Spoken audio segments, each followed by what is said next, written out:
하나님의 말씀은 레위기 26장 14절 이어서 3절에서 13절까지는 순종하면 복을 받는 거죠. 14절에서 내용 깁니다. 46절까지 읽으면서 제가 조금씩 설명할 수 있겠습니다. 14절 보세요. 그러나 역전접속사죠. 앞에서는 순종하면 복을 받죠. 그러나 불순종하면 레위기 26장 14절 그러나 너희가 내게 청종하지 아니하여 이 모든 명령을 준행하지 아니하면 내 교회를 멸시하며 마음에 내 법도를 싫어하며 내 모든 계명을 준행하지 아니하며 내 언약을 배반할진대 내가 이같이 너희에게 행하리니 곧 내가 너희에게 놀라운 재앙을 내려 폐병과 열병으로 눈이 어둡고 생명이 쇠약하게 할 것이요 너희가 파종한 것은 헛되리니 너희의 대적이 그것을 먹을 것이며 내가 너희를 치리니 너희가 너희의 대적에게 대할 것이요 너희를 미워하는 자가 너희를 다스릴 것이며 너희는 전장 없어도 도망하리라. 불순종하면 이와 같은 징계 또는 재앙이 임한다. 그런데 거기서 그치지 않습니다. 18절 보세요. 또 그렇게 징계를 해도 또 만일 너희가 그렇게까지 되어도 내게 청종하지 아니하면 너희 죄로 말미암아 내가 너희를 7배나 더 징벌하리라. 내가 너희의 죄로 말미암아 분노를 걷고 너희의 하늘을 절거하게 하며 너희 땅을 욕하게 하리니 너희의 수고가 헛될지라 땅은 그 산물을 내지 아니하고 땅의 나무는 그 열매를 맺지 아니하리라. 너희가 나를 거슬러 내게 충성하지 아니할진대 내가 너희의 전대로 너희에게 7배나 더 재앙을 내릴 것이다. 보세요. 18절에서 징계를 받은데도 그렇게 해도 청종하지 아니하면은 7배나 더 징벌을 한대. 그래서 하늘은 철과 같이 되고 땅은 녹과 같이 되려. 하늘이 철이 되고 땅이 녹이 되면 뭐예요? 이것은 하늘이 비를 내리지 않고 땅이 삭을 내지 못하는 거예요. 그러면 어떻게 돼서 먹을 것이 없게 되겠죠. 뿐만 아니라 너희 수고가 열심히 일을 해도 땅과 하늘이 그 산물을 내지 않으니까는 과수원의 나무에 열매를 맺지 아니하니까는 가뭄과 흉작으로 그렇게 고통을 당할 것이다. 그런데 21절 뭐예요? 너희가 나를 거슬러 내게 청종하지 아니할진대 그래도 우리말에는 조금 번역이 하나가 빠졌어요. 그래도 너희가 나를 거슬러 청종하지 아니하면은 7배나 더 징벌했는데 그 중에 또 7배나 더 재앙을 내린다. 22절 제가 읽습니다. 내가 들짐승을 너희 중에 보내리니 그것들이 너희의 자녀들을 움키고 너희 가축을 멸하며 너희 수효를 줄이니 너희의 길들이 황폐하리라. 이런 일을 당하여도 너희가 내게로 돌아오지 아니하고 내게 대항을 하는데 네 번째요. 이런 일을 당하여도 너희가 내게로 도지하고 내게 대항할 때 이번에는요 그냥 불순종하는 경우가 아니라 돌아오지 아니할 뿐만 아니라 오히려 대항한다. 하나님께 적대적으로 하나님께 대항한다. 나도 너희에게 대항하여 너희 죄로 말미암아 너희를 7배나 더 치리라. 내가 칼을 너희에게로 가져다가 언약을 어긴 원수를 덮을 것이며 너희가 사원에 영을지라도 너희 중에 영명을 보내고 너희를 대적의 손에 넘길 것이며 같이 내가 너희가 의뢰하는 양식을 끊을 때에 열여인이 한 화덕에서 너희 떡을 구워 저울에 따라주니 너희가 먹어도 배부르지 않아. 무슨 말이에요? 그렇게 하나님이 그럼에도 불구하고 징계는 하되 아주 멸하지 아니하시고, 그런데 그래도 계속 불순종하는 거예요.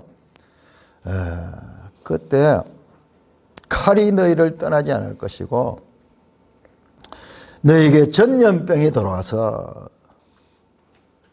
뿐만 아니라 너희를 대적의 손에 외적들이 쳐들어오고, 그 결과 어떻게 내가 너희 의뢰하는 양식을 끊을 때에 이제 뭐 기근이 오고 흉년이 오니까는 먹을 게 없겠죠. 뿐만 아니라 그 조금 수확한 것들도 외적들이 와서 다 훔쳐가 버려요. 그러니까 그림입니다. 한 10여인이 한 화덕에서 떡을 굽는다. 여러분, 화덕은 하나밖에 없는데 여인들이 10명이 붙어가지고 떡을 굽는 거예요. 어떻게 하나? 저울에 달아가지고 떡을 주는 거예요. 그러니까는 그건 무슨 말이냐 그러면 먹을 것이 없어가지고 이것을 나누어 먹는데 비참한 그런 그림 언어예요. 그림 언어예요. 여러분, 이런 그림들은 구약 성경을 잘 외워놔야 돼. 잘 봐놔야 돼요. 이 계시록에 가면 이런 장면 나옵니다. 이 재앙이 오는데요. 사람들이 모여가지고 양식을 저울에 달아가지고 먹는 그런 내용들 나와요. 뭐냐면 이것은 성경적으로 흉년에 대한 그림 언어예요.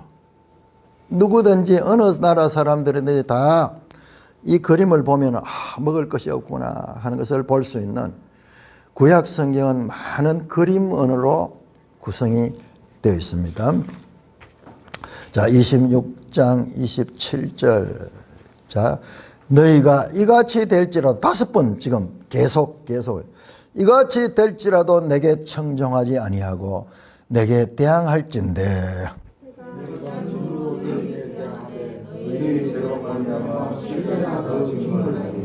너희가 아들의 살을 먹을 것이요 딸의 살을 먹을 것이며 내가 너희의 생성을 위하여 너희의 생사를 분명하게 할 것이요 너희의 시체를 부서진 구성들이 던지고 내 마음이 너희를 시험할 것이며 내가 너희의 성읍을 황폐하게 하고 너희의 성소들을 황량하게 할 것이요 너희의 향기로운 냄새를 내가 흠향하지 아니하고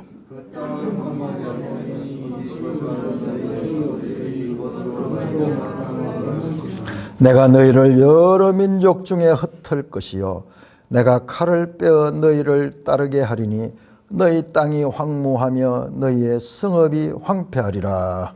너희가 원수의 땅에 살 동안 너희의 영토가 황무할 것이고 땅이 양식을 누릴 것이라. 그때 땅이 양식을 누리리니 너희가 그 땅에 거주하는 동안 너희가 안식할 때에 땅은 쉬지 못하였으나 그 땅이 황무할 동안에는 쉬게 되리라. 너희 남은 자에게는 원수의 땅에서 내가 그들의 마음을 하게 하리니 그들은 나란에 물린 이상의 소리에 떠들어라 도망하기를 칼을 피하여 도망할 것이며 쫓는 자가 없어도 그들을 쫓을 것이라. 그들은 쫓는 자가 없어도 칼 앞에 있음같이 서로 짓밟혀 넘어지리니 너희가 원수들을 맞설 힘이 없을 것이요 너희가 이런 민족에서 나가리니 너희의 원수들이 너희를 섬길 것이라. 같이 너희 남은 자가 너희 원수들의 땅에서 자기의 죄로 말미암아 세잔하며 그 조상의 죄로 말미암아 그 조상같이 세잔하며.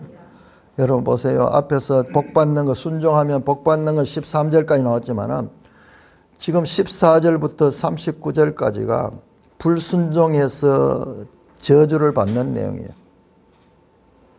얼마나 힘들게 되면요. 29절 너희가 아들의 살을 먹을 것이요 딸의 살을 먹을 것이며. 여러분 고대 전쟁은 성을 빼앗는 것이거든요. 그러니 적군들이 와서 성을 포위해가지고 성 안에 먹을 것을 없게 해버릴 거예요. 그러면 한 달, 2달 지나면 성 안에 있는 먹을 것이 다 고갈되면 이제 사람들이요. 눈이 뒤집어져서 애기를 잡아먹는 거예요. 애기를 잡아먹는 거예요. 실제로 이스라엘 역사에서 이런 역사가 나옵니다. 이게 에레미야 애가에 보면 나옵니다. 심지어는요. 여인 가운데서 아주 자비롭고 인자하던 여인조차도요, 눈이 뒤집어져 가지고 자기 아들을 보고, 그 아기를 보고 그것을 먹을 것을 생각하면서 그것을 먹는, 그럴 정도로 인생의 가장 비참한 삶이 올 것이다. 적군들이 들어와서 너희를 지배하게 되고, 33절 보세요. 33절. 내가 너희를 여러 민족 중에 흩을 것이요. 하나님께서 불순종의 극치는 뭐냐 그러면 그 백성들을 그 땅에서 쫓아내는 거예요. 그 땅에서 쫓아내가지고 어디로? 여러 민족 가운데 흩어져 살게 한다는 거예요. 여러분, 이게 실감이 나요? 여러분, 이스라엘 역사를 보면요, 이 말씀을 보면은 눈물이 날 수밖에 없습니다. 이스라엘 역사는 우리 구약 성경 속에서도 바벨론 포로기 이후에 그 민족이 여러 나라로 흩어져 살았지만은요, 이 이야기는 성경에 안 나오는 이야기까지 포함이 되어 있어요. 이거 언제냐?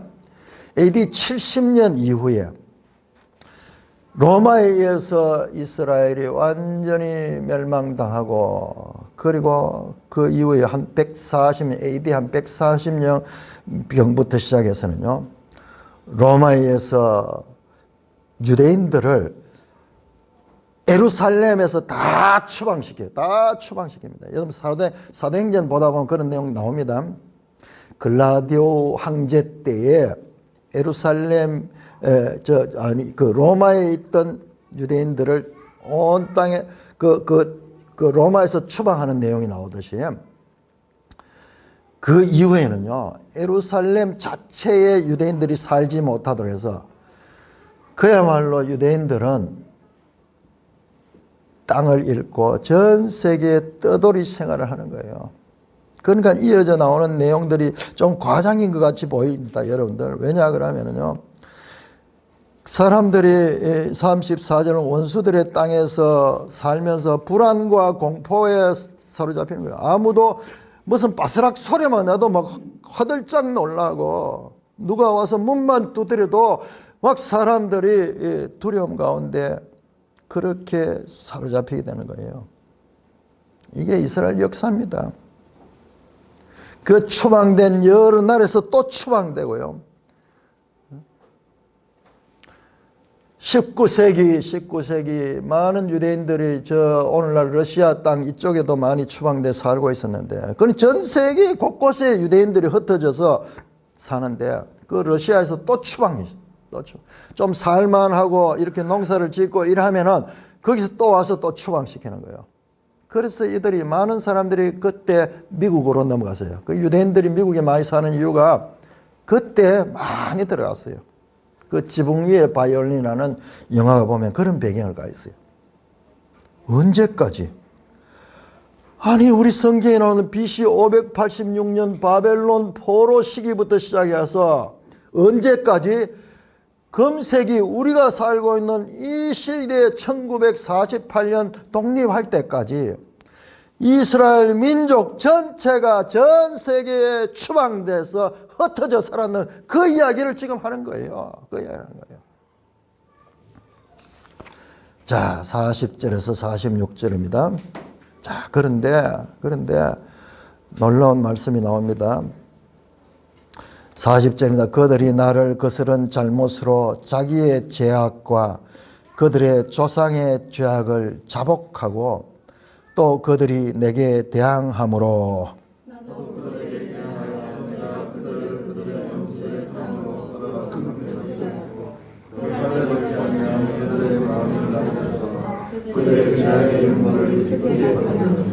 이야, 이거 보세요. 이제 이렇게 저주를 받아가지고 그 남의 나라로 추방되었죠. 근데 거기에서 이 사람들이 깨닫는 거예요. 할례받지 않은 그들의 마음이 낮아져서, 이 모든 이유가 우리가 하나님 말씀을 불순종해서 일어났구나 하는 것을 깨닫는 거예요. 스스로 깨닫고 마음이 낮아져 가지고 우리는 이와 같은 제약으로 인한 형벌을 당해도 마땅한 존재들이야 그러면서 회개하는 거예요. 42절 내가 야곱과 맺은 내 언약과 이삭과 맺은 내 언약을 기억하며 아브라함과 맺은 내 언약을 기억하고 그 땅을 기억하리라. 그들이 목도를 싫어하며 너희 죄를 멸시하였으므로 그 땅을 떠나서 사람이 없을 때에 그 땅은 하여 안식을 누릴 것이요 그들은 자기 죄악의 행보를 기쁘게 행하리라. 그런즉 그들의 원수의 땅에 있을 때에 내가 그들을 내버리지 아니하며 미워하지 아니하며 아주 멸하지 아니하고 그들과 맺은 내 언약을 폐하지 아니하리니 나는 여호와 그들의 하나님이 됨이니라. 내가 그들의 하나님이 되게 하여 민족들이 보는 앞에서 애굽 땅으로 그들을 인도하여 낸 그들의 조상과의 언약을 그들을 위하여 기억하리라. 나는 여호와이니라. 같이 이것은 여호와께서 시내 산에서 자기와 이스라엘 자손 사이에 모세를 통하여 세우신 규례와 법도와 율법이니라.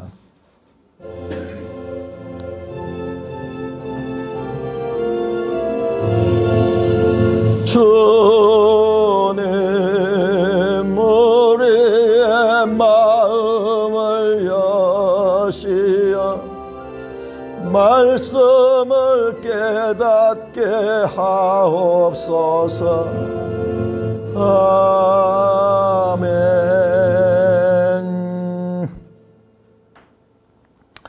오늘 우리가 이 본문 말씀을 교독하는데 시간이 많이 지났습니다. 그래서 이 본문을요, 처음에 읽으면 무슨 말인지 몰라요. 자세히 보면은 5번에 걸쳐서 하나님이 기회를 주는데 또 불순종하고 또 징계를 하고 또 불순종하고 그렇게 해서 5번이나 점진적으로 마치 계단을 올라가듯이 점점 제일 마지막에 그 땅에서 추방시키는, 그런데 놀랍게도 추방된 그 땅에서 그러니까 추방당했던 이스라엘 역사예요. 역사 가운데도 그들의 후손 가운데서 수백 년 후 자신들의 죄를 깨닫고, 맞아, 우리는 하나님과 언약을 맺은 언약 백성인데 우리 조상과 우리들이 그 하나님 말씀을 소홀히 하고 하나님 말씀을 불순종해서 하나님의 뜻에 따라 우리가 징계를 받아서, 결국은요, 그것을 알 수 있는 길은 성경을 통해서 알 수 있어요. 성경을 통해서. 그래서 이 성경을 통해서 알게 됩니다. 이게 구약 성경에 다 나오는 내용이에요.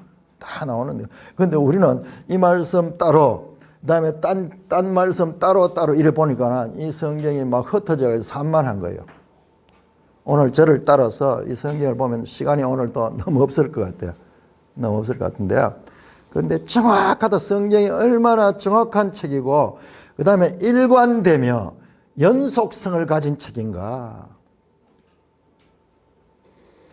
저는 여러분들에게 알려드리고 싶은 것은요, 여러분들이 지금 이 성경 내용을 다 알 수 없어요. 그렇지만 한 가지 분명히 알 것은, 여러분 이 성경 말씀이 절대 무오한 하나님의 말씀이라는 믿음을 가져야 되는 겁니다. 오늘날 사단은요, 교회 안에서 이 성경에 대한 믿음을 무너뜨립니다. 교회가 많이 모여도 이 성경을 제대로 가르치지 아니하고 성경 말씀의 핵심 메시지를 바르게 전하지 않고, 성도들이 늘 성경도 대충 보다 보니까 성경을 볼 줄을 몰라요. 여러분 한글을 읽을 줄 안다고 성경 아는 거 아니에요. 아무리 읽어도 무슨 말인지 몰라요. 여러분 우리 레이기 해석하는 여기에 우리 매일 성경 한번 보세요. 매일 성경 104쪽에서 107쪽 여기에 강하구라는 목사님이 이 레위기 18장에서 27장을 깊이 연구를 하고 이것을 아주 쉽게 나름대로 정리를 해놨어요.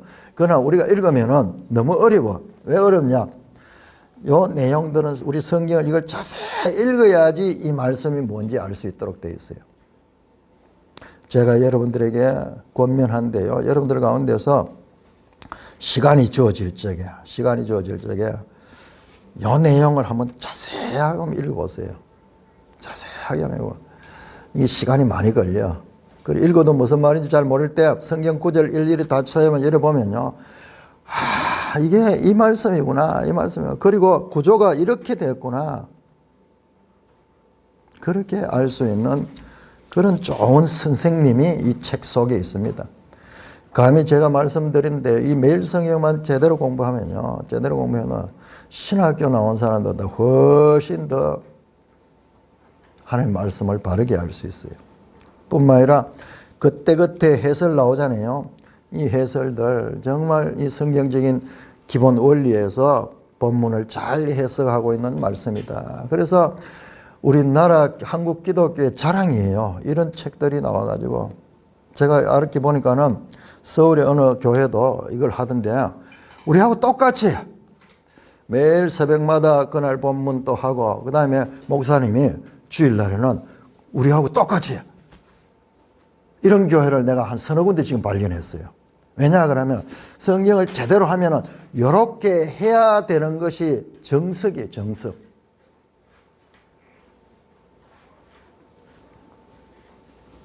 오늘 이 말씀을 통해서 여러분들이 성경이 어떤 책인가 66권이 어떻게 서로 연결되면서 또 발전되고 있는가 이 내용을 자세하게 알 수 있는 시간은 없고요. 성경이 너무나 놀라운 그와 같은 유기적인 그와 같은 관계를 가진 책이라 하는 거 성경에 대한 믿음을 여러분들이 가질 수 되고 이 성경은 역사를 통해서 그대로 성취된다는 것을 우리가 알 수 있는 시간이 되기를 바랍니다.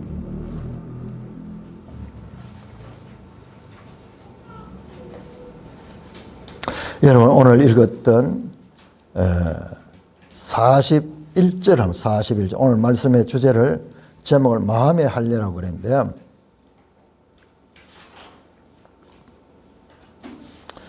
41절에 보니까는 그들이 원수의 땅으로 끌려갔음을 깨닫고 그들이 포로로 잡혀가게 된 이유가 무엇인가를 깨닫는 거예요. 이거 깨달을 수 있는 방법은 딴 거 없어요. 성경을 통해서 이 레위기를 통해서 나중에 이 말씀대로 되었구나. 그러니까는 이제 회개할 수 있는 방법도 제대로 알게 되는 거예요. 할례 받지 않은 그들의 마음이 낮아져서 그들의 죄악의 형벌을 기쁘게 받으면 그때 하나님께서 그 할례 받지 않은 마음이 할례 받은 마음처럼 되면 지금 할례 받지 않았기 때문에 이렇게 불순종했거든요. 그렇다면 뭐냐? 마음의 할례를 받으면은 그들이 겸손하게 하나님께 나오게 되고 하나님은 그들을 구원해 주신다는 말씀인 것이에요. 할례가 뭐예요? 이스라엘 백성들은 할례가 뭔지 잘 압니다. 왜냐 그러면 이스라엘 남자들은 난지 8일마다 할례를 받기 때문에 그래서 이 할례를 다 아는데 근데 할례가 아니라 마음이 할례를 받지 않았다 이와 같은 말이 나오는 거예요. 이것도 하나의 그림입니다. 그림. 할례는 남자의 성기의 표피를 잘라내는 건데 마음을 잘라내지 않았다 이 말이에요. 마음을 잘라내지 않았다. 보이지 않는 마음을 마치 눈에 보이는 물질처럼 잘라내는 그 그림을 통해서 메시지를 전합니다.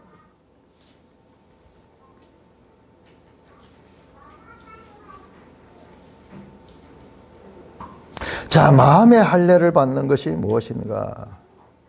신구약을 보면요. 이 메시지는 아주 중요한 메시지예요.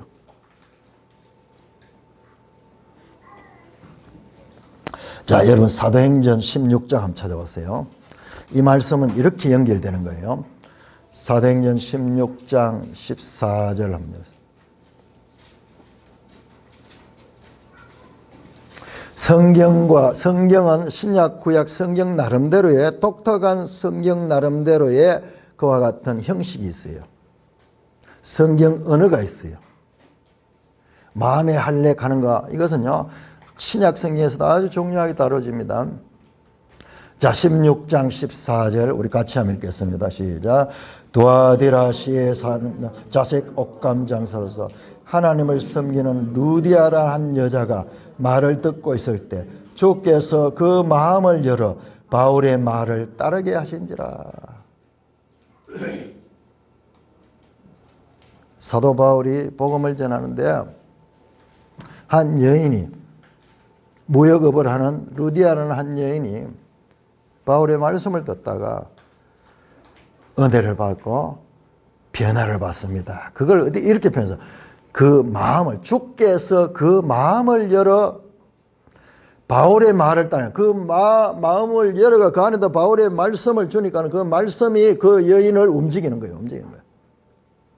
마치 외과 수술하듯이, 외과 수술할 적에 쫙 이렇게 가슴을 절개해가지고 그 안에 심장을 수술하는 것처럼, 이와 같은 지금 표현이에요. 부활하신 예수님께서 누가복음 24장에 제자들과 임마오로 함께 갈 때 그때 그 마음을 열어 성경을 깨닫게 했다 하는 표현이 나와요. 마음의 할례를 받는 것은 그의 말씀이 그를 움직이게 할 뿐만 아니라 그가 하나님을 사랑하게 하는 거예요. 마음의 할례를 받지 않은 자는 둔한 자예요. 굳어있는 자, 완악한 마음, 거역하는 마음, 불평하고 원망하는 마음, 에스겔은 이것을 돌 같은 마음이라고 해요. 마음이 돌같이 땅땅한 거예요. 지난번 개혁성경에는 뭐라고 말씀했느냐 그러면 마음을 완고하다, 지금 이번엔 그렇게 표현했는데 그때는 강팍하다. 요즘 잘 안 쓰는 단어죠. 우리가 잘 안 쓰는 단어죠. 강팍하다. 마음이 돌같이 딱딱해. 바로의 마음이 강팍했고 하나님을 대적하는 자들의 마음이 돌같이 땅땅해요. 그러니까 이 마음이 찢을 수가 없잖아요. 그런데 이 마음을 찢고 하나님께서 그 속에다가 하나님의 영을 부어주면요, 마음이 부드러운 마음이 되고 사랑하는 마음이 되고 쌀 같은 마음, 돌 같은 것과 비교해 가지고 이렇게 신축성 있고 수용성 있는 쌀 같은 마음이 바뀌는 거예요.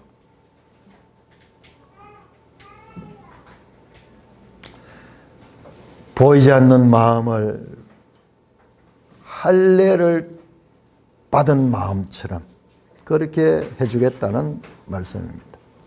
사도행전 7장 51절 보면 스데반이 설교하는데 끝에 가서 이렇게 말합니다. 목이 곧고 마음과 귀에 할례를 받지 못한 사람들아. 목이 곧고 교만해요. 왜 교만하냐? 마음과 귀에, 마음으로 귀로 할례를 받지 못해서 그렇다는 거예요. 그리고 굳어 있다는 거예요. 말씀을 들어도 그 말씀이 깨달아지지 못하고 마음에 그것이 실을 맺지를 못하는 거예요. 사도 바울 이런 표현합니다. 표면적 육신의 할례가 아니라, 표면적 육신의 할례는 그 남자아이에게 하는 그 할례거든요. 그게 아니라 할례는 마음에 하는 것이 진정한 할례다. 그런 이야기를 하는 거예요. 할례는 마음에 할지니 영에 있고 율법 조문에 있지 않아다. 로마서 22장 28절 29절. 여러분, 이 구약의 이 할례에 관한 이 용례를 잘 알아야지 신약에 와서 같이 연속되잖아요. 이 유대인들은 이 어릴 적에 남자아이에게 하는 그 할례만 알고 있는데 그건 하나의 그림자와 모형 같은 것이고, 진짜 할례는 마음에 할례하는 것이고, 이것 영에 있다. 성령과 연관된, 성령과 연관된. 여러분 이렇게 한번 생각해 보세요. 이렇게 연결해 보면은 이 마음의 할례는 신약 성경의 핵심 메시지예요. 성령이 우리에게 내주하시고 그래 우리가 성전이 되고 하나님의 성령의 법을 따라 살아가는 이게 새 언약이고 신약 교회 성도들이잖아요. 이 마음의 할례가 없음으로 말미암아 그들이 하나님께 불순종했다. 자, 오늘 저는 이 레위기 26장과 또 다른 모세 오경 신명기 28장에서 30장을 연결시키고자 합니다. 자, 첫째로 이 레위기 26장 사실상 이게 복과 저주에 가는 것 같아요. 자, 레위기 26장은 누가 누구에게 하는 말씀인가? 첫째로 하나님께서 누구에게? 모세에게. 모세는 이스라엘 백성에게 할 거예요. 엄밀하게 보면은 지금 하나님이 모세에게 하는 것만 나와 있어요. 레위기를 보면은 여호와께서 시내산에서 모세에게 일러 이르시되, 그 말씀을 듣고 모세가 이스라엘 백성들에게 가르쳤는지 안 가르치는지 안 나와요. 아마 가르칠 거예요. 일단 엄밀하게 보면은 하나님께서 모세에게 하시는 말씀입니다. 그리고 이때 이스라엘 백성은 누구냐 그러면요, 출애굽 1세대예요. 1세대. 장소는 어디냐? 장소는 시내산. 자, 출애굽 1세대 누구냐 그러면은, 자, 출애굽하고 이 3개월 3월 달에 1월 달에 출애굽해서 3월 달에 시내산에 도착합니다. 시내산. 요 시내산에서 머무르면서 1년 동안 이 시내산에서 머무릅니다. 여기서 뭐 해나가면 성막을 지어. 성막을 짓고 레위기를 받았어요. 레위기. 성막 짓고 난 다음에 레위기를 받습니다. 자, 여러분 레위기 1장 한번 열어보세요. 자, 모세 오경을 제대로 알아야 돼요. 레위기 1장. 레위기는 언제 어디에서 주신 말씀인가? 자, 레위기 1장 1절 보세요. 레위기 1장. 여호와께서 어디에서? 회막에서 모세를 부르시고 그에게 말씀하여 이르시되. 회막이죠. 회막이 이 성막을 가리켜. 성막. 그러니까 출애굽기 40장 보세요. 성막이 완성되고 하나님께서 시내산에서 말씀하시다가 성막이 완성된 후에는 성막에서 말씀하셔. 성막은 하나님의 임재의 상징이에요. 하나님 임재의 상징이죠. 그래서 그렇게 말씀하신 것입니다. 말씀하신 겁니다.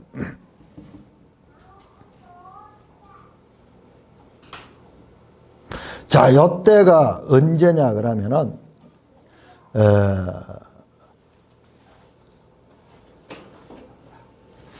한 1년 정도 되는, 1년. 출애굽한 지 한 1년. 요 언제 성막이 완성되냐 그러면은 자, 출애굽기 40장 보세요. 40장.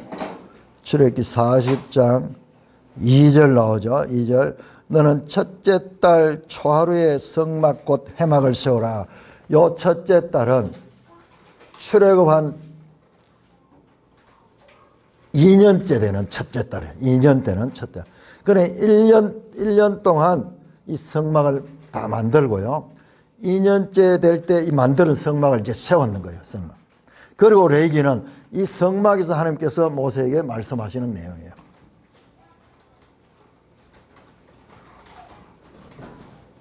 자, 그런데 오늘 우리가 봤던 이 레위기의 26장에 순종하면은 복을 받고 불순종하면은 저주를 받는 이 내용과 똑같은 말씀이 신명기에 나옵니다. 자, 신명기 28장 한번 열어보세요. 신명기 28장.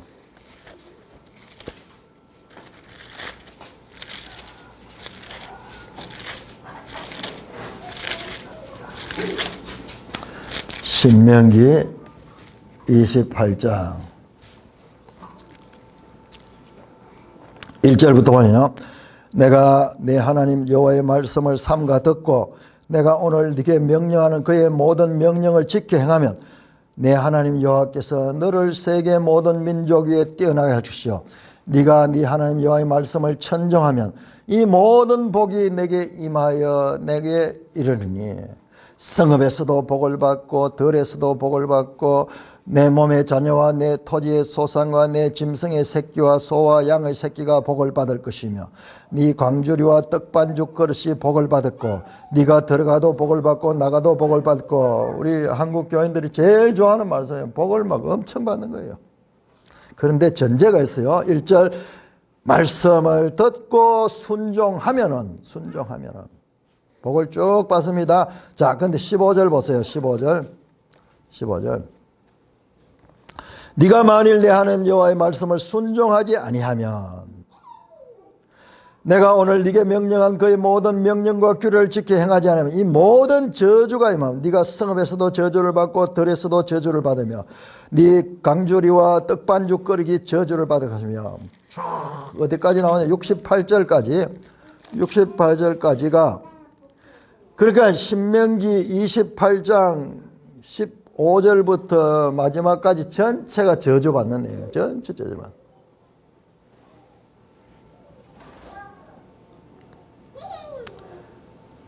자, 28장 64절 보세요. 64절. 여호와께서 너를 땅 이 끝에서 저 끝까지 만민 중에 흩으시는 똑같잖아요. 레위기와 똑같잖아요. 추방해서 온 나라에 흩어버리겠다.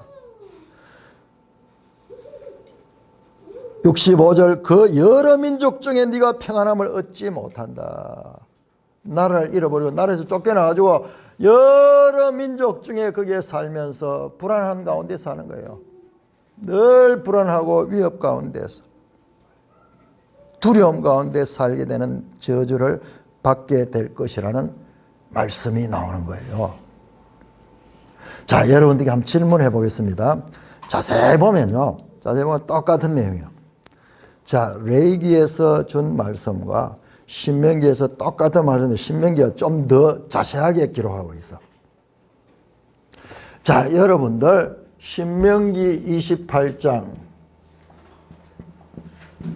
28장과 레위기 26장은 같은 내용, 순종하면 복을 받고 불순종하면 저주를 받는 내용으로 되어 있어요. 구조도 비슷합니다.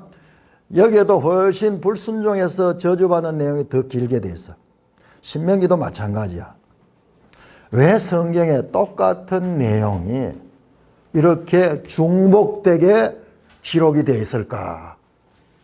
읽다 보니까 그런 거 나오고, 우리 유 집사님도 막 학교에 있으면서 책을 막 필사를 하는데 막 하다 보니 어디서 많이 봤는 같은 내용이 또 나오는 것 같아요.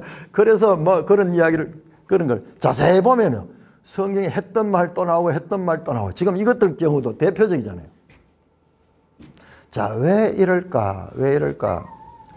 두 가지의 이 중복되는 내용이 왜 나오게 될 것일까? 왜 나올까? 그리고 차이는 또 무엇일까?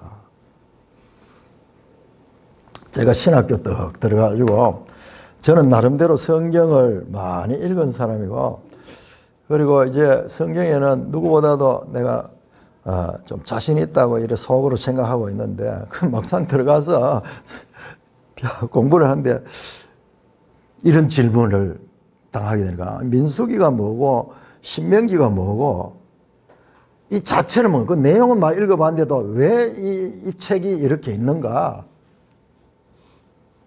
그걸 잘 모르는 거예요. 아마 여러분들 마찬가지일 거예요. 같은 이야기가 왜 이렇게 중복될까? 자, 먼저 신명기와 레위기의 차이를 한번 봐야 됩니다.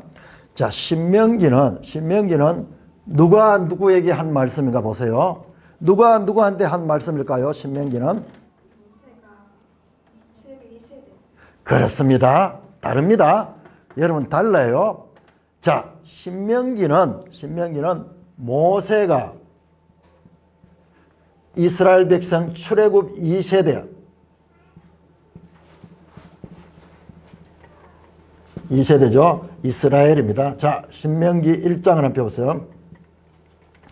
신명기 1장을 펴보세요.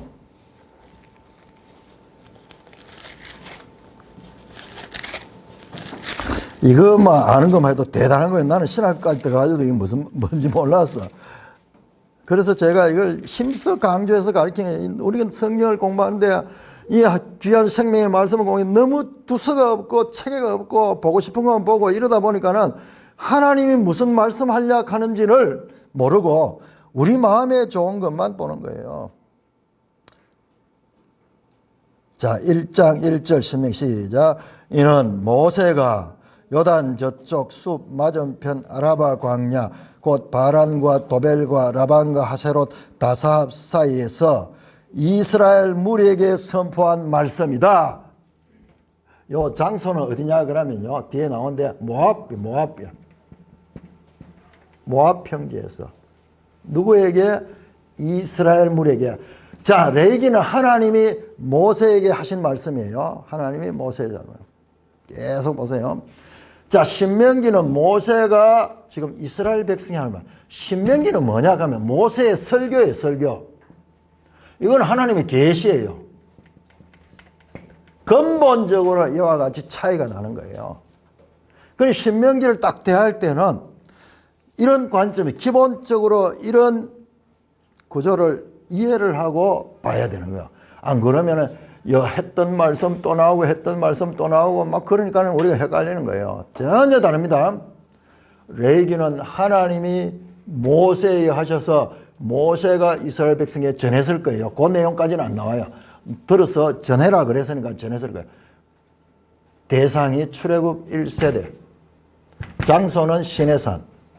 자, 신명기는 모세가 하나님의 말씀을 설교로 해석해서 출애굽 2세대에게 어디에서, 장소는 모압이 어디냐 그러면은 이거는 가나안 땅을 바로 눈앞에 두고 있는 땅이에요. 시간적으로 약 40년의 간격이 있어요.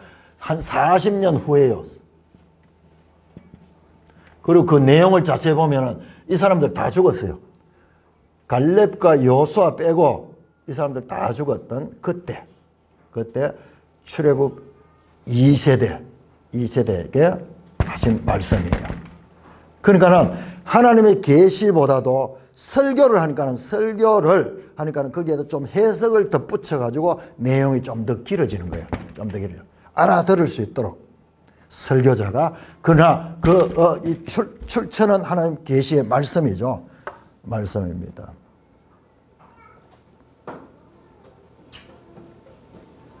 자, 요거 하나만 알아도 이 비슷한 내용이면서도 차이가 왜 있냐. 모세의 설교는 그냥 지 생각을 하는 게 아니라 하나님의 말씀을 전하면서 그것을 풀어서 설명하기 때문에 그런 거예요. 그래서 레위기 26장보다도 신명기 28장의 길이가 훨씬 더 길어요. 더 깁니다. 그러나 내용은 똑같습니다. 끝에 가서 불순종해서 포로로 추방될 것이다. 마찬가지로 이것도 똑같이 될 것이다. 그런데 한 가지 다른 점이 있는데 뭐냐 그러면은 신명기 28장에는 오늘 우리가 봤던 레위기 26장 40절에서 46절 그 포로지에 가서 그 할례받지 않는 마음이 낮아져 가지고 다시 하나님께 회개하고 돌아온다 하는 내용은 없어. 신명기 28장 아무리 찾아봐도 없어. 그냥 불순종해서 저주를 받는다는 말씀만 나와요. 더 상세하게 기록해서요. 얼마나 두려움 가운데 살게 될지, 얼마나 이 고통 가운데 살게 될지. 여러분, 특히 두려움을 많이 기록해놨는데요. 사람들이 막 하도 자꾸 이렇게 이 어려움을 많이 당하니까는 신경쇠에 걸려서 여러분 한번 생각해 보세요. 이스라엘 백성들이 우리가 아는 2차 세계대전에 독일에 의해 가지고 600만 명 유대인들이 죽임을 당했을 적에 여러분 그들의 심정이 어땠을까요?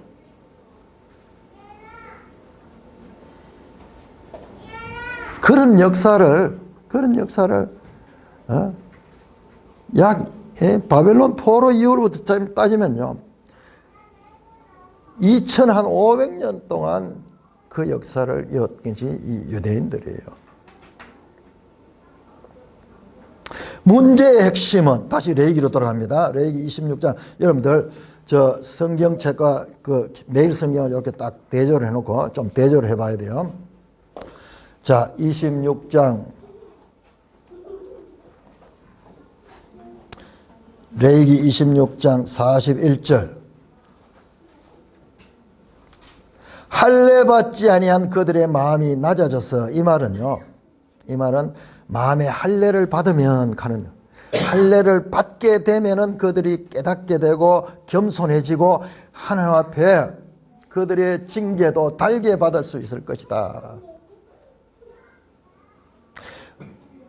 그렇게 말씀하고 있는데 신명기는 그런 내용이 없는 것 같아요. 그런데 제가 이번에 알게 됐는데요. 자, 신명기 또 펴보세요. 신명기 28장, 29장 한 펴보세요. 29장.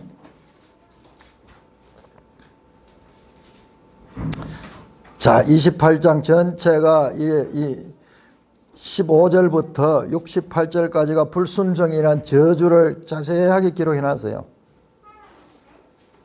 그런데 29장 1절 보세요. 29장 1절. 호렙에서 이스라엘 자손과 세우신 언약 외에 여호와께서 모세에게 명령하여 모압 땅에서 그들과 세우신 언약의 말씀은 이러하다. 자, 모압 땅 나오죠. 자, 호렙이 뭐냐? 호렙이 뭡니까? 자, 시내산입니다. 같은 이야기예요. 그러니까 성경 이런 데서 헷갈릴 뿐인 거예요. 호렙산은 시내산의 다른 이름이에요. 자, 호렙에서 준 말씀, 이 말씀 이외에 모압에서 받은 말씀, 모압에서 받은 말씀은 이러하다. 29장 1절은 제가 지난번 신명기 할 적에 그렇게 했어요. 요 1절은 28장 끝에 붙는 거예요. 28장과 연결되어 있어요. 장을 이렇게 나눠 놓으니까는 지금 이것도 해석에 논란이 있는데 29장 1절이니까는 그 이후에 나오는 내용으로 연결시키는데 아니 이게 28장과 연결이 됩니다. 장절 나누는 것은 정말 중요하게 잘 나눠놨지만 때때로 이 장절이 좀 잘못 나누어진 것도 있어요. 원래 원어에는 장절이 없습니다. 원래 성경에는 이거 나중에 후대에서 우리가 성경을 제대로 읽기에 좋도록 하기 위해서 편의상 나누는 거예요. 절대적이 아니에요. 제목도 그렇고 장절도 마찬가지고. 자, 그런데 29장 4절 한번 보세요. 29장 4절. 자, 신명기 29장 4절 시작. 그러나 깨닫는 마음과 보는 눈과 듣는 귀는 오늘까지 여호와께서 너에게 주지 아니하셨느니라. 깨닫는 마음, 보는 눈, 듣는 귀는 오늘까지 여호와께서 주지 않는다. 이 말씀이 28장과 연결해 보면요. 불순종했는 이유가 무엇이냐를 설명하는 거예요. 불순종한 이유는 마음이 깨닫지 못했다. 다른 말로 하면 할례 받지 못한 마음이에요. 이게. 그 다음에 보는 눈, 보기는 보아도 보지를 못하고 듣기는 들어도 깨닫지 못하는 인식을 제대로 하지 못하는 문제가 그 사람들에게 있다는 거예요. 마음이 아직까지 깨달을 수 있는 마음이 아니라는 거예요. 그러니까 요 말씀은요. 똑같은 거예요. 레위기의 말씀과 레위기 26장 41절에 할례 받지 않는 마음, 할례 받지 않는 마음, 굳은 마음, 딱딱한 마음은 하나님의 말씀, 법을 가져도 순종할 수가 없는 거예요. 순종할 수 없는 거예요. 지금 이스라엘이 실패한 이유를 신명기는 이렇게 설명하는 거예요. 자, 신명기는 이보다 40년 후라 그랬습니다. 그리고 모세가 설명한다 그랬습니다. 모세가 더 풍성하게 이 말씀을 설명하는 거예요. 29장과 30장은요. 29장과 30장은 바로 레위기 26장 40절에서 45절까지 40절. 요 불과 5절에 걸쳐 가지고 말씀하신 이것을 2장에 풀어 가지고 자세하게 설명한 내용이에요.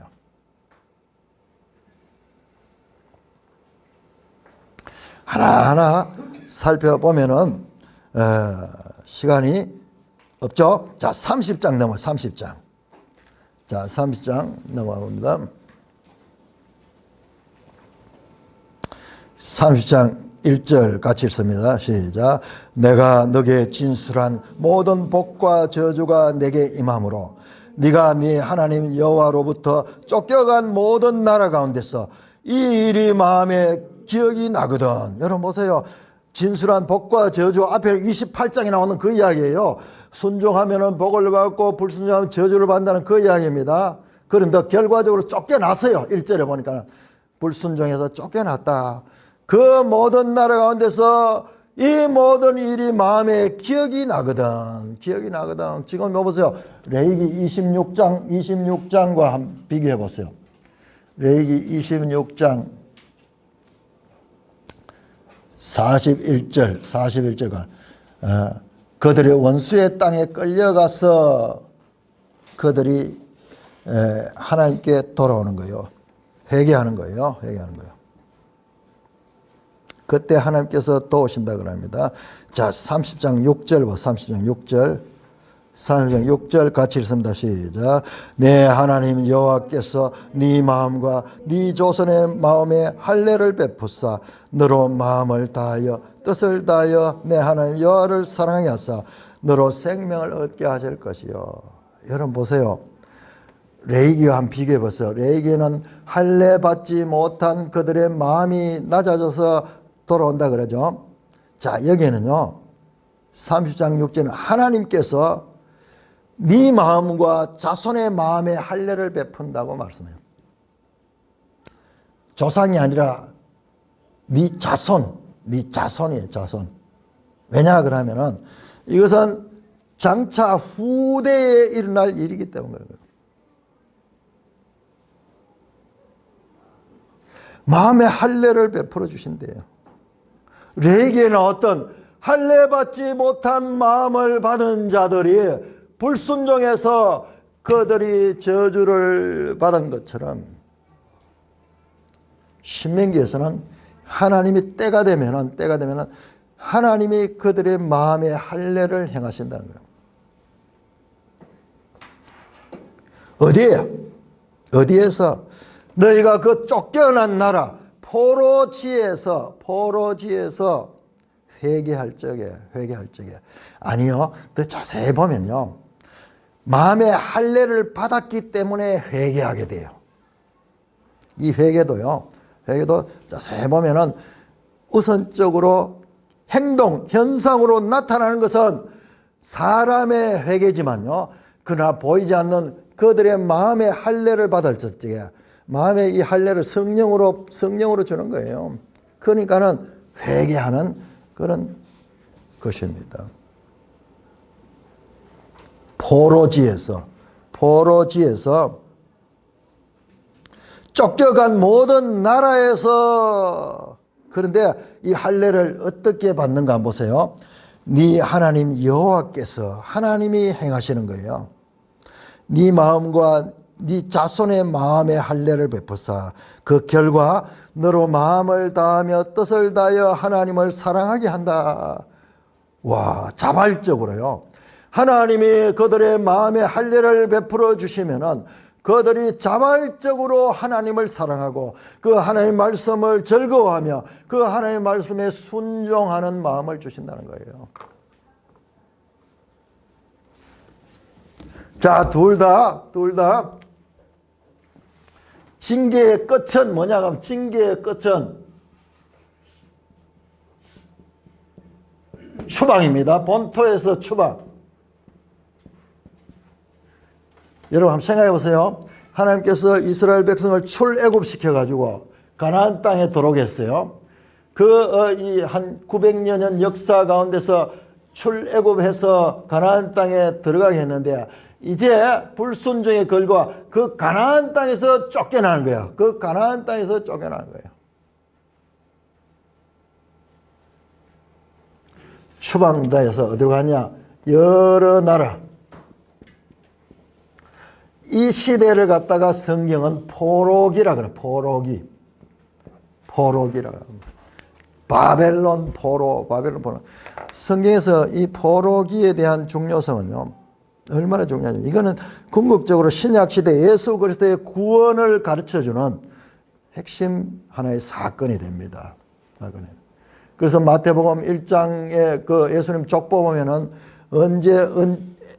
누구에서 누구까지, 바벨론 포로 시기까지, 바벨론 포로 후에서 다시 누구 때까지, 바벨론 포로기를 시대 구분의 핵심 기점으로 가르치고 있습니다. 자, 우리는 일단 확인했습니다. 레위기 26장의 말씀과 신명기 28장의 말씀이 중복되면서도 신명기 28장은 그 후세대에게 주었고, 그리고 더 자세하게 설명했는데 둘 다 궁극적으로 불순종의 결과 포로로 잡혀갈 것이다, 그렇게 말합니다. 그러나 그 포로기에서 그들이 마음의 할례를 받고 하나님께 회개하고 돌아오게 될 것이라는 말씀을 하고 있는 것입니다. 여러분, 우리 성경 가운데 포로기를 다루고 있는 내용이 어디에 나옵니까? 자, 이제 이 말씀 그대로 한번 따라가 봅시다. 자, 포로기 선지자가 누구예요? 포로기의 선지자. 포로기에 활동했던 선지자가 누굽니까?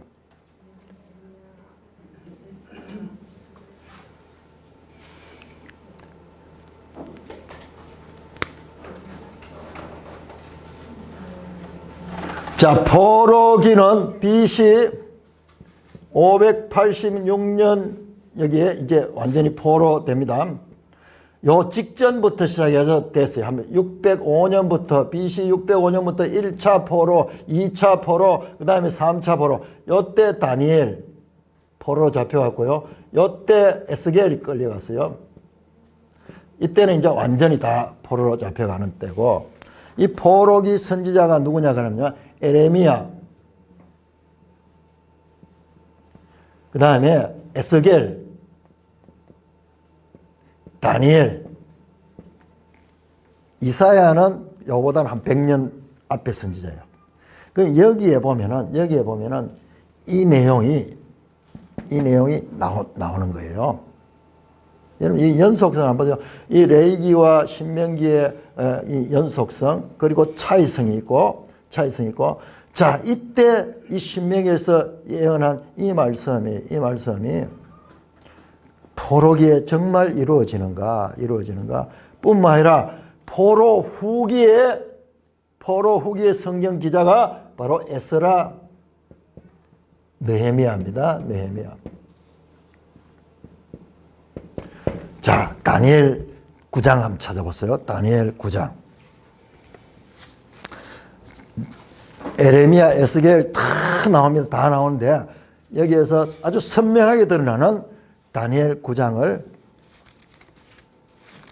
자, 포로로 가고 징계를 받아가지고 이스라엘 백성들이 멸망당하는 것까지 참 비참한 세월이 나오지만요, 레위기 26장 40절에서 그 포로기에서 그들이 마음의 할례를 받아가지고 그들이 돌아오게 될 것이라고 말씀하고 있어요. 말씀하고 있습니다. 자, 다니엘 9장. 다니엘 9장 1절. 9장 1절입니다.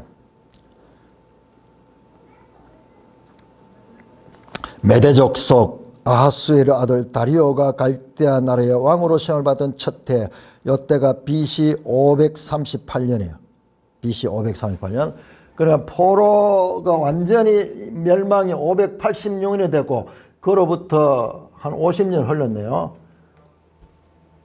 다니엘은 청년 시대에 잡혀가지고 이 다니엘이 거기에서 총리도 하고 이러면서 나이가 지금 노년이에요. 나이 많은 노인이에요. 그때 다니엘이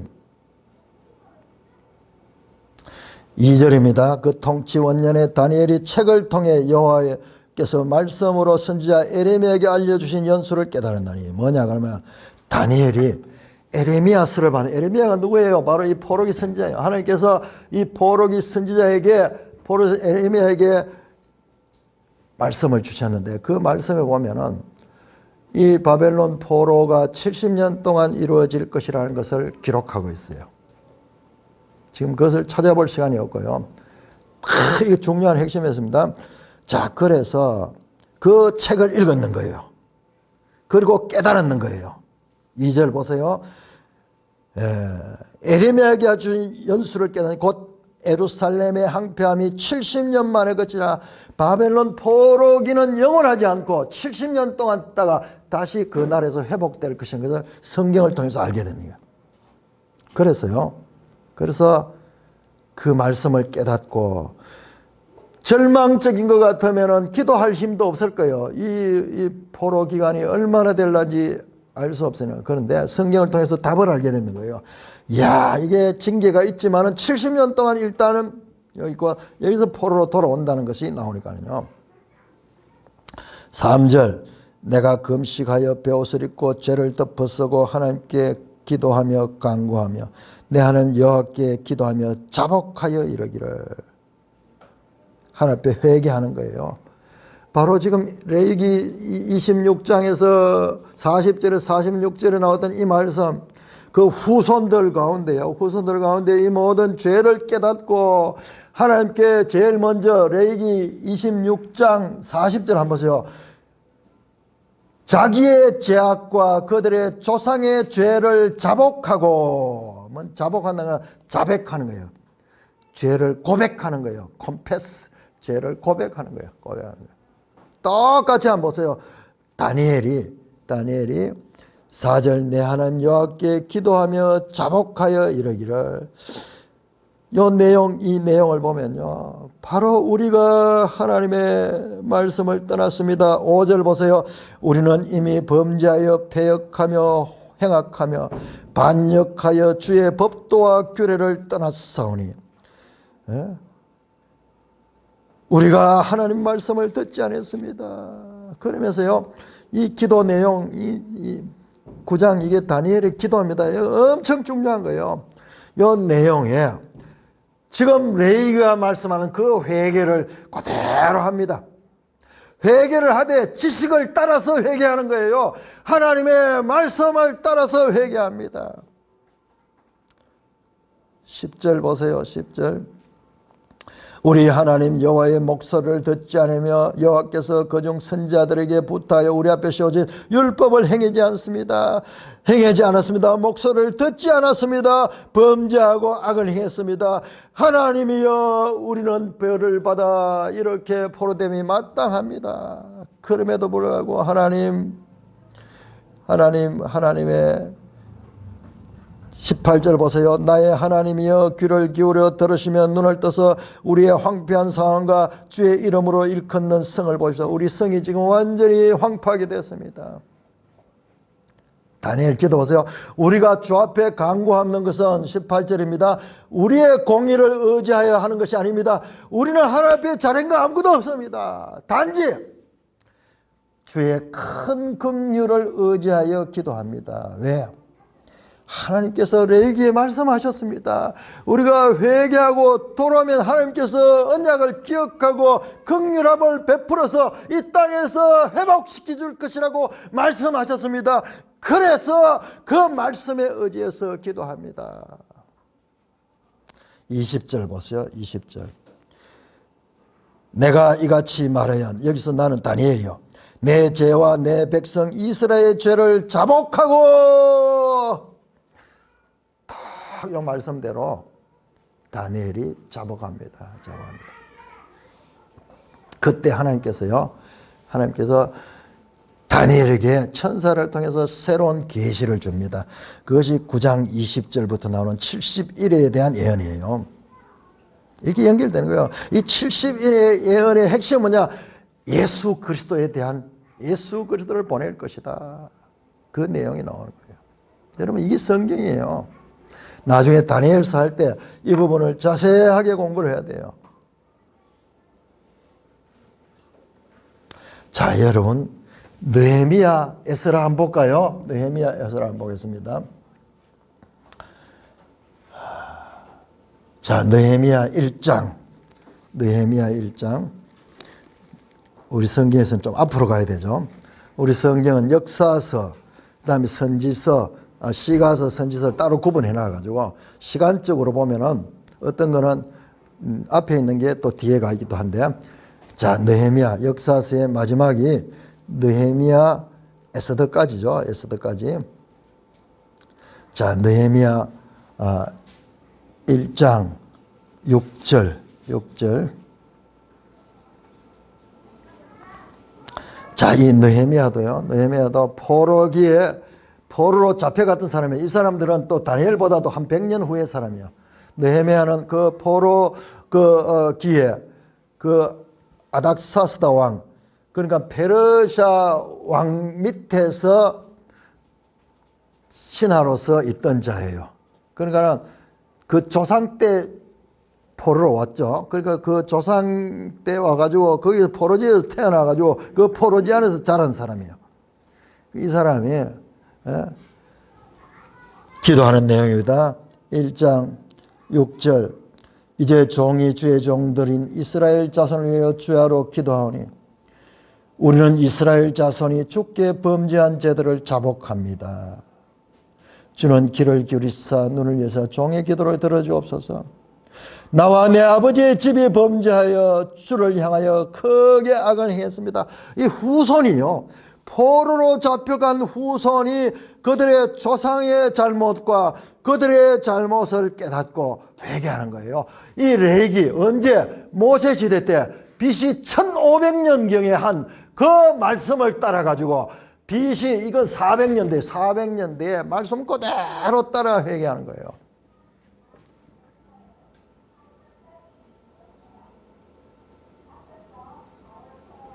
느헤미야 9장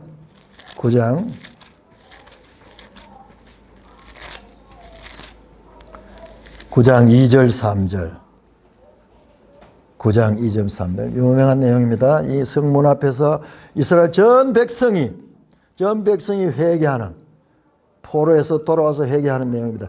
2절 3절 같이 읽겠습니다. 시작.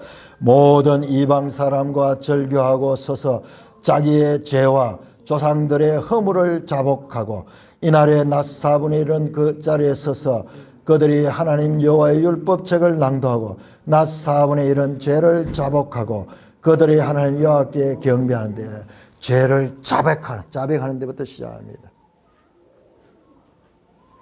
자, 그 다음에 우리 에스라 볼까요? 에스라, 느헤미야 바로 앞에 에스라가 나오죠.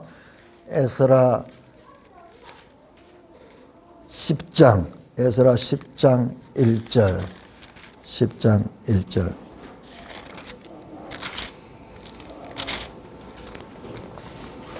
같이 읽습니다. 시작. 에스라가 하나님의 성전 앞에 엎드려 울며 기도하여 죄를 자복할 때에 많은 백성이 크게 통곡하며 이스라엘 중에서 백성의 남녀와 어린아이의 큰 무리가 그 앞에 모인지라. 포로로 잡혀가고 그 후손들 가운데서 이 레위기 말씀대로 자신들의 죄를 깨닫게 되고, 그리고 자신들의 죄를 자복하고 하나님 앞에 회개하는 마음, 소위 이 마음의 할례를 받아서 회개하는 거예요. 회개하는 거예요.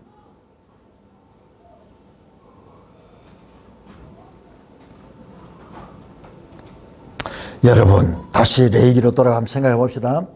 자, 이때는 언제입니까? 이거 연도로 치면요, BC 1440년경인데요. 그런데 아직까지 이 사람들은 출애굽한 지 1년밖에 되지 않았고 광야도 아직 경험 못했고 가나안 땅에도 들어가지도 못했던 사람들이에요. 이 사람들은 지금 레위기의 대상, 이 사람들은 자, 그런데 그들에게 하나님께서 레위기 26장을 통해서 장차 이스라엘 백성들의 역사를 미리 말씀하시는 거예요. 한번 생각해 보세요.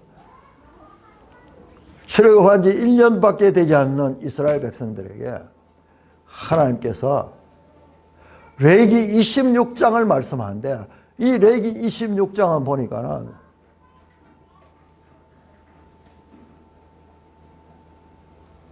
수백 년 앞 이스라엘 바벨론 포로만 쳐도 이 900년 후, 약 1000년 후에 대한 일들을 말씀하고, 이 추방은요 여기서 끝나지 않아요. 그 이후까지도 연결이 됩니다. 이스라엘 전 역사를 담고 있는 내용이 이 레위기 26장입니다. 26장. 여러분, 이게 성경입니다. 도대체 이해가 되지 않죠? 도대체 이해가 되지 않죠? 여러분, 하나님은 우리의 이해를 구하는 분이 아니에요. 우리의 이해에 다 만족시켜주는 하나님 같으면요, 우리하고 별 차이가 없어요. 자, 이 어마어마한 내용들을 설명할 수 없습니다. 단지 레위기 26장이 이렇다는 것을 알아내야 돼요. 세상 사람들의 책이 아닙니다. 완전히 다릅니다. 하나님이 누구냐? 하나님이 누구시냐? 출애굽 1세대들에게 모세를 통하여 말씀하는데 이스라엘 전 역사를 포함하고 있고, 마음의 할례까지 포함하면요, 마음의 할례는요, 예수 그리스도가 이 땅에 오셔서 죽으시고 부활하시고 성천하셔서 보좌 우편에 성령을 보내주셔가지고 우리가 성령이 우리 속에 내주하는 이것을 다 포함하고 있는 거예요. 이게 하나님 말씀이에요. 사랑하는 형제 자매 여러분들, 오늘 우리는 시내산 앞에서 출애굽 1세대들에게 하나님께서 말씀하는데, 그 말씀이 보통 말씀이 아니라 성경 전체 신약까지를 꿰뚫는 말씀을 하시고 있는 것을 보았습니다. 여러분, 레위기 26장 44절 한번 찾아보세요. 26장 44절. 이게 복음이에요. 이게 복음이에요. 레위기 26장 44절. 같이 읽겠습니다. 시작.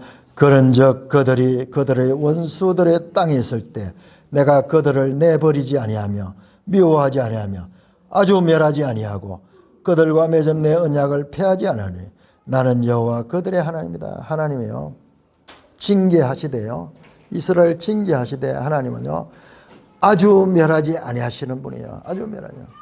그 징계조차도 하나님의 구원의 수단으로 삼고 있습니다. 여러분, 레위기 26장 39절까지만 보고 끝나면 안 됩니다. 그거 뭐 하나님 저주하고 멸망시키는 하나님이야.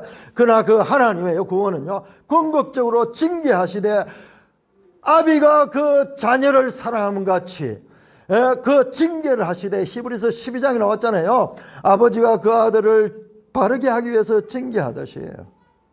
만약 그 부모가 자녀를 징계하지 않고 내버려둬서 멸망하게 하면 그거는 사생자다. 그건 참 부모는 그렇게 하지 못한다 말씀했잖아요.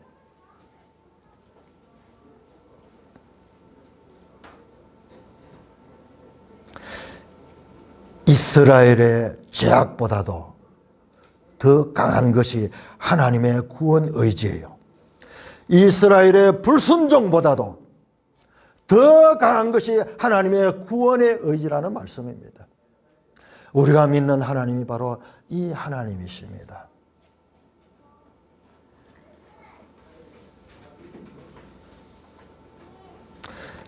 레위기 26장의 하나님, 성경 전체를 다 포함하고 있는 이 하나님. 그러면 우리가 의심이 듭니다. 아이, 그렇다면 왜 선지자를 보내가지고 이렇게 될 줄 다 아셨으면도 불구하고 그렇게 뭐 경고하고 그렇게 또 뭐 심판을 말씀하고 그런 이유가 왜 있을까? 그런 말씀이 왜 있을까? 이해가 안 되죠? 이해가 안 되죠? 여러분, 우리 생각에 하나님 이해되시는 분이 아니에요. 그러나 그 하나님의 지혜는 우리보다도 더 큽니다. 히브리서를 통해 봤듯이 그런 것들조차도 다 우리의 구원을 이루게 하시는 하나님의 뜻이에요. 모형과 그림자를 통하여 실체를 가르치시는 하나님의 뜻이 그 속에 있다는 말씀입니다. 마음의 할례. 궁극적으로 이 마음의 할례를 받으면은 그들이 회개하고 겸손합니다. 낮아집니다. 마음의 할례를 통해서 우리가 죄인됨을 깨닫게 되는 거예요. 신약에 오면은 그 이야기를 하는 거예요. 그래서 우리가 죄인됨을 깨달을 적에 예수 그리스도가 우리의 구세주가 됨에 대한 바른 이해가 생기는 거예요. 그때 우리가 낮아지고 예수 그리스도를 우리의 구주로 모시고 내 힘과 내 생각과 내 뜻이 아니라 오직 하나님의 은혜로 말미암아 우리가 구원받을 수 있다는 믿음을 가지게 되는 것입니다. 레위기 26장 참으로 놀라운 장이지 않습니까? 하나님의 구원의 청사진을 각 담고 있는 이 레위기 26장과 이것이 역사 가운데서 포로기의 선자를 통하여서 또 포로 후기의 느헤미야와 에스라를 통하여서 그 말씀이 성취되고 뿐만 아니라 예수 그리스도를 통해서 성취되고 있는 이 놀라운 말씀, 이것이 성경이고 이것이 구원 계시의 발전성의 원리 속에서 이루어지는 것임을 깨닫고 이 하나님의 말씀을 금을 찾듯이 은을 찾듯이 감추인 보화를 찾듯이 말씀을 잘 깨닫고 하나님의 뜻을 이 땅에서부터 알며 순종하여 저 새 예루살렘 성에 입성되는 모든 산돌의 지체들 되시기를 우리 주 예수 그리스도의 이름으로 축원하옵나이다. 아멘.